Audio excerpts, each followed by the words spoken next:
The 7 astronauts who will fly Space Shuttle Discovery to the International Space Station recently completed a full launch dress rehearsal known as the Terminal Countdown Demonstration Test, or tcdt, at NASA's Kennedy Space Center in Florida.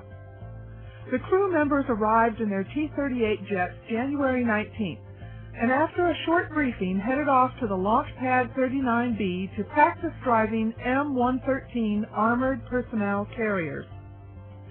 Veteran astronaut Lee Archambault will command the sts119 flight, assisted by pilot Tony Antonelli, mission specialist Joseph Akaba, John Phillips, Steve Swanson, Richard Arnold, and Japan Aerospace Exploration Agency astronaut Koichi Wakata.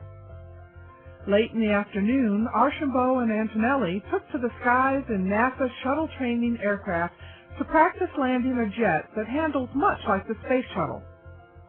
The next day, the astronauts took part in safety training at the 195-foot level of Launch Pad 39A.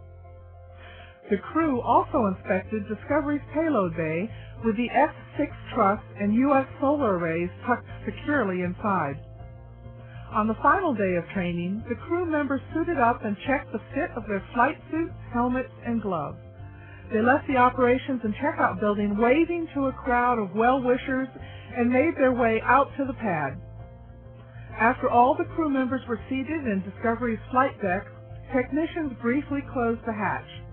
After wrapping up 3 days of intensive training, the astronauts left Kennedy for NASA's Johnson Space Center in Houston to continue training for this mission to power up the International Space Station.